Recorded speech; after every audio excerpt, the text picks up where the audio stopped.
The police service of Northern Ireland has apologised to officers and civilian staff after mistakenly publishing the data of every serving employee in that data breach. Well, it involved names, ranks and other personal data of staff. Well, the Assistant Chief Constable has apologised for the human error and says it will be investigated.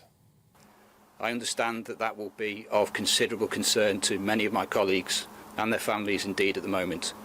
We operate in an environment at the moment where there's a severe threat to our colleagues from Northern Ireland related terrorism, and this is the last thing that anybody in the organisation wants to be hearing this evening.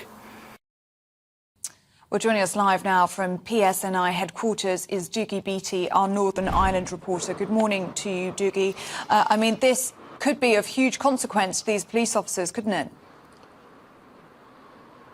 Well, good morning, and yes, it could. I mean, I couldn't actually believe this last night. When I heard this coming out, I was thinking, no, this cannot be right, because this leaves a couple of real major problems in its wake. First of all, how on earth did someone have access to that type of information at such a low level that they could send it out unchallenged as an FOI? And then how did the website not look at what they had in their hands and publish it? And this causes lots of other problems, as is what happens next. The PSNI, of course, once that information is out there, there's no bringing it back. So they can't unemploy all their staff and then re-employ them, but they may have to redeploy them in other places and other stations around the province, because, of course, security in Northern Ireland has always been very, very high. We only have to go back a couple of months, and I was standing here reporting on the attempted murder of John Caldwell, a PSNI officer that had his life nearly taken from him outside a leisure centre in Omagh.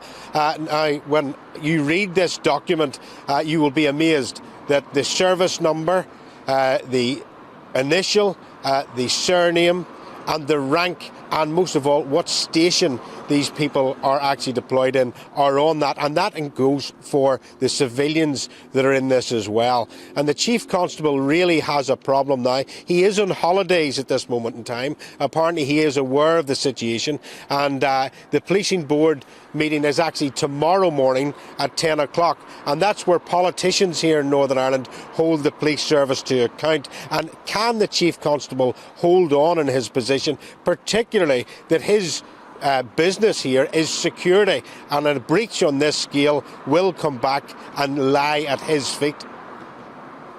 Yeah, I mean, the problem with this is, Dougie, and you've already alluded to it, to be fair, but it's what on earth do these, 10,000 or so people do over the coming days? I mean, just for how long will they have to be, potentially at least, looking over their shoulder?